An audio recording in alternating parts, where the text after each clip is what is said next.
इस वीडियो में हम माइक्रोसॉफ्ट आउटलुक के बारे में सीखने की कोशिश करेंगे। मैं आउटलुक 2013 यूज़ कर रहा हूँ, पर इसमें जो भी बातें बताई जाएगी वो आउटलुक 2010 और 2016 को भी अप्लाई करते हैं।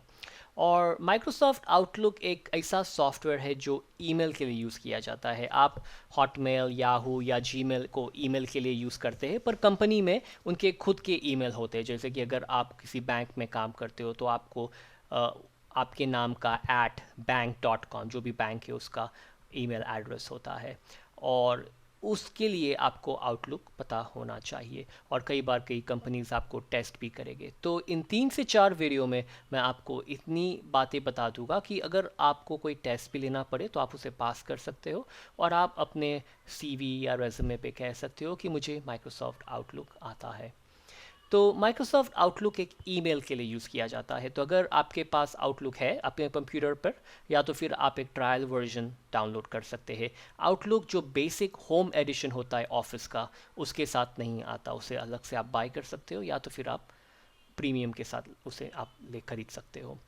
और जब आउटलुक स्टार्ट होगा वो इस तरह से स्टार्ट नहीं होता। मैंने इसमें ऑलरेडी एक मेरा जो डमी ईमेल अकाउंट है वो मैंने सेट करके रखा हुआ है। तो आप जब आउटलुक स्टार्ट करोगे तो सबसे पहला सवाल वो आपसे ये पूछेगा कि आपका जो ईमेल एड्रेस है उसे हम सेटअप कर डालते हैं आउटलुक में। तो इससे क्या होगा कि आपके जो जो भी ईमेल है वो आउटलुक में आएंगे। आपको इंटरनेट एक्सप्लोरर या फायरफॉक्स या गूगल क्रोम से उस वेबसाइट पे जाने की ज़रूरत नहीं पड़ेगी। तो आप अपने बिजनेस के ईमेल आप सेटअप कर सकते हो अगर आपको परमिशन है तो। और आप अपने पर्सनल ईमेल भी ऐड कर सकते हो।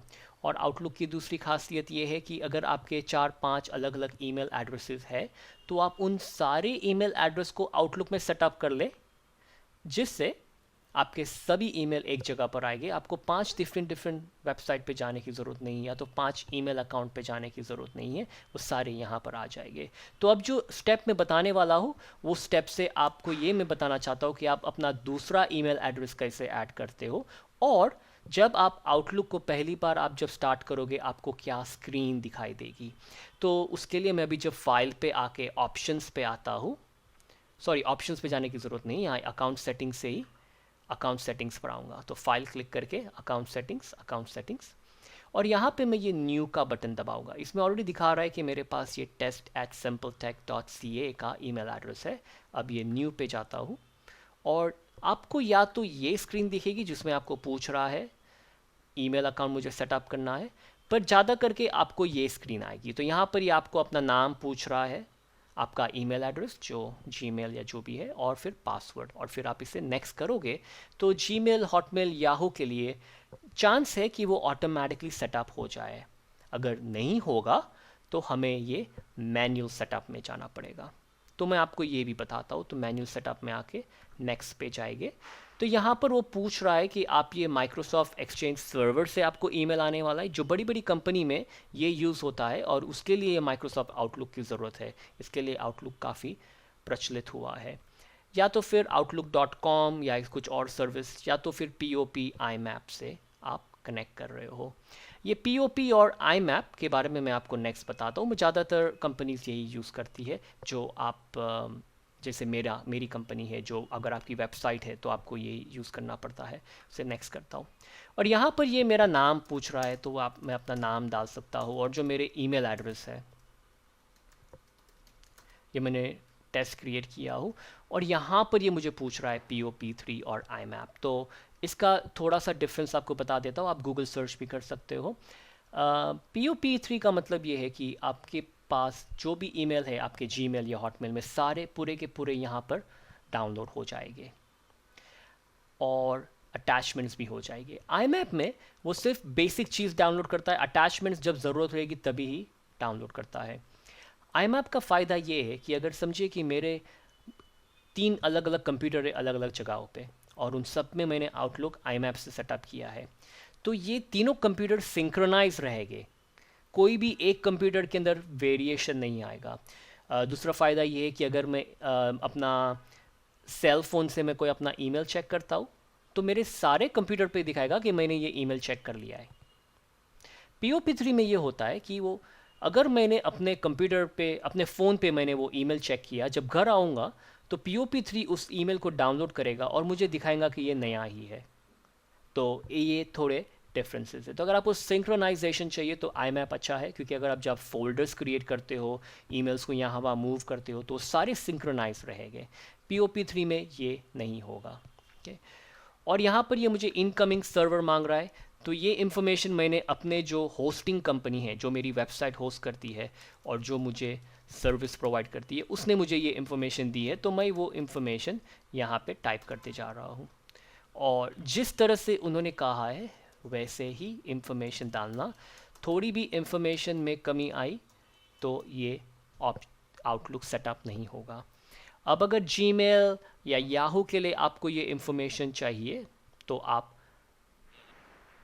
गूगल या बिंग पर जाके सर्च करें जीमेल आउटलुक सेटिंग्स या याहू आउटलुक सेटिंग्स, और आपको स्टेप बाय स्टेप प्रोसेस बताएंगे कि आपको पहले जीमेल में क्या करना चाहिए, क्योंकि जीमेल और याहू में भी शायद एक सेटिंग है जिसे आप कहना पड़ता है कि मेरे ईमेल को आउटलुक के पास जाने दे, नहीं तो नहीं जाने देगा।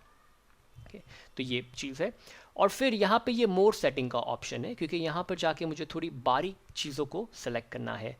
तो इसमें ये आउटगोइंग सर्वर में कहूँगा my outgoing server simply requires authentication, और ये मुझे सिर्फ ये हटा डालना है। और ये एडवांस में मैं कहूँगा कि जो मेरा इनकमिंग सर्वर है वो SSL यूज़ करेगा, तो उसने उसका नंबर बदल दिया है, यही नंबर मेरे कंपनी ने यूज़ करने कहा है।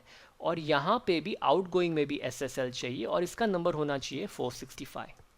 और ये भी इंफॉर्मेशन मुझे मेरी कंपनी ने दी है। ज़्यादातर बार ये डिफ़ॉल्ट होते हैं, बट मेक श्योर करना आप चेक करें।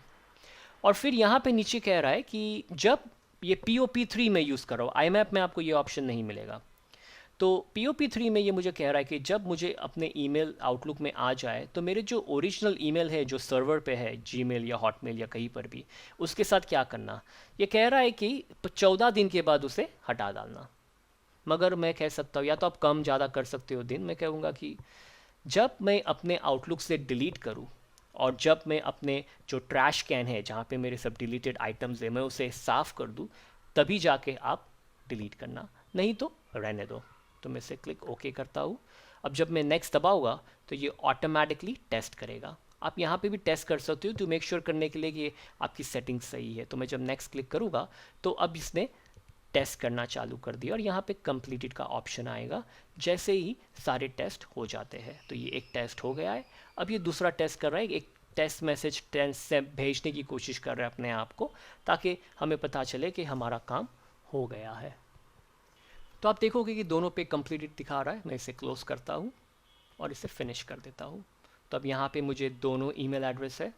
मैं जिस किसी को भी डिफ़ॉल्ट करना चाहता हूँ मैं कर सकता हूँ। डिफ़ॉल्ट का मतलब है कि जब भी मैं कोई नया ईमेल लिखूँ तो इसी ईमेल से आना जाना चाहिए। अगर आपका एक ही ईमेल एड्रेस है तो मतलब नहीं है, मगर आपके पास बहुत सारे हैं, तो आप सेट कर सकते हो कि मैं ज़्यादातर इस ईमेल से ईमेल लिखूँगा, तो इसे मैं डिफ़ॉल्ट ही बना देता हूँ और फिर मैं इसे क्लोज़ कर देता हूँ। यहाँ से मैं इसे रिमूव भी कर सकता हूँ अकाउंट को, अगर मुझे नहीं चाहिए तो ये हो गया। फिर आप जब आप आउटलुक में आओगे तो आपको इस तरह से दिखेगा और इसे भी आप कस्टमाइज़ कर सकते हो। आपको कैसा कलर चाहिए, विंटर समर किस तरह से चाहिए, कितने कैलेंडर की कितनी लिस्टिंग्स चाहिए, तो सब आप चेंज करके सेव कर सकते हो। तो ये अलग लुक हो गया।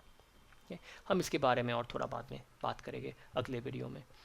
मुझे सिर्फ अब इस वीडियो में थोड़ा सा ऑप्शंस के बारे में बताना है कि कभी भी आपको आउटलुक जिस तरह से दिखता है कि या तो फिर आपको कोई ऐसी चीज़ चेंज करनी है जैसे कि आउटलुक का फ़ॉन्ट है, तो वो सारी चीज़ें ऑप्शंस में होते हैं। तो ये फाइल पर आके ये ऑप्शंस में आते हैं और यहाँ से आप इन सारी चीज़ों को चेंज कर सकते हो। जैसे कि मेल का ऑप्शन है तो यहाँ पे आप चेक कर सकते हो कि आपको कौन सा फ़ॉन्ट्स यूज़ करने हैं। जब कभी भी आपको नया ईमेल आएगा तो वो आवाज़ करता है, तो उन सब सेटिंग्स को अगर आपको नहीं चाहिए क्योंकि वो डिस्ट्रैक्ट कर सकता है आपके काम से, तो आप उसे हटा दें। डेस्कटॉप अलर्ट की सेटिंग्स होती है। तो ये बहुत सारी चीज़ें की सेटिंग्स हैं यहाँ पे जो आप चेंज कर सकते हो। कैलेंडर में आप सेटअप कर सकते हो कि कौन से दिन आप काम करते हो, आपके टाइमिंग क्या है और बहुत सारी चीज़ें। पीपल के अंदर आप चूज़ कर सकते हो कि जब आप कॉन्टैक्ट क्रिएट करते हो तो आपको नाम किस तरह से चाहिए, पहला नाम पहले, लास्ट नेम पहले, या लास्ट नेम या पहला नेम, तो इन सब सेटिंग को आप चेंज कर सकते हो। लैंग्वेजेस ऐड कर सकते हो अलग अलग। और एडवांस में एक ऑप्शन है यहाँ पर जिसे सेंड एंड रिसीव कहते हैं। तो आउटलुक ऑटोमेटिकली 30 मिनट के बाद वो जाके चेक करेगा कि कोई नए ईमेल है तो डाउनलोड कर ले, तो आप उसे कम कर सकते हो। और अगर आप नहीं चाहिए ऑटोमेटिक तो आप उसे रिमूव भी कर सकते हो। तो ये ऑप्शंस होते हैं और इसमें बहुत सारी चीज़ें हैं जो आपको कुछ भी चेंज करना है तो आप यहाँ पर आके चेंज कर सकते हो। और अपने कैलेंडर में अगर आपको हॉलीडेज़ ऐड करनी है, जो आपकी कंट्रीज़ में हॉलीडेज़ होती है, तो आप यहाँ से कैलेंडर पर आइए और फिर ऐड हॉलीडेज़ पे जाकर जो भी आप कंट्री में रहते हो या जो भी कंट्रीज़, अगर हम जो 2-3 कंट्रीज़ में काम करते हो या लोगों के लिए काम करते हो, तो उस कंट्री के चेक मार्क कर दें। जो भी कंट्री है, इंडिया, पाकिस्तान, बांग्लादेश, जो भी है, उसे चेक मार्क करके ओके कर दे, तो उन कंट्रीज़ की हॉलीडे आपके कैलेंडर पर आ जाएगी। तो ये बहुत ही यूज़फुल फीचर। दूसरा एक एडवांस नहीं पर ये कस्टमाइज रिबन का ऑप्शन है जो बहुत ही यूज़फुल है, क्योंकि यहाँ पर आप अपने खुद का एक टैब ऐड कर सकते हो जो आप कस्टमाइज़ करके अपने खुद के लिए यूज़ कर सकते हो। कि तो समझिए कि आपके बहुत सारे इंपॉर्टेंट बटन्स है जो आपको ऑर्गेनाइज करने एक ही जगह पे, तो वो कर सकते हैं। जैसे कि यहाँ पर ऊपर होम है, तो आप अपने नाम का टैब बना सकते हो और उसके अंदर बटन्स डाल दे। तो आपको जल्दी बताता हूँ, ये सभी वर्ड एक्सेल सब में भी आप यूज़ कर सकते हो। तो ये न्यू टैब के अंदर न्यू टैब को रीनेम करता हूँ और समझे मेरा नाम डाल देता हूँ। फिर उसमें न्यू ग्रुप है, उसे भी रीनेम करके मैं ग्रुप ए दे देता हूँ और नए ग्रुप भी डाल सकता हूँ, उसे भी रीनेम करके ग्रुप बी। अब ये ग्रुप ए में जो भी मुझे बटन डालने हैं, समझिए प्रिंट, वो मैं डाल देता हूँ। सेंड रिसीव वो डाल देता हूँ। ग्रुप बी में समझिए न्यू अपॉइंटमेंट, मीटिंग, कॉन्टैक्ट। तो इस तरह से मैं अपने बटन्स ऐड कर सकता हूँ। पॉपुलर कमांड्स से चेंज कर दे ऑल कमांड्स, तो आपको सारे बटन्स यहाँ पे दिखाई देंगे और इसमें से जो भी चाहिए आप उसे ऐड कर दे। इसे क्लिक ओके करूँगा तो यहाँ पर ये अमीर करके टैब आ गया है जिसमें मेरे बटन्स आ गए। तो काफ़ी यूज़फुल है अगर आपको बटन्स ऑर्गेनाइज करने अपने खुद के तरीके से। फाइल, ऑप्शंस, कस्टमाइज रिबन, और यहाँ से आप इसे एक्सपोर्ट कर सकते हो अपने दूसरे कंप्यूटर के लिए, और अगर मुझे चाहिए तो मैं इसे रीसेट कर सकता हूँ। तो ये हो गया।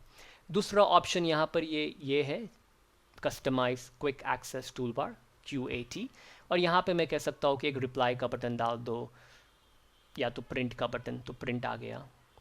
और कोई बटन चाहिए तो मोर कमांड्स पर चाहिए, पॉपुलर कमांड से समझिए डिलीट का ऑप्शन चूज़ कर सकता हूँ, या तो फिर अगेन स्विच करे होम मेल टैब्स के अंदर या ऑल कमांड्स और पिक करे जो भी चाहिए उसे ऐड कर दे और फिर क्लिक ओके करे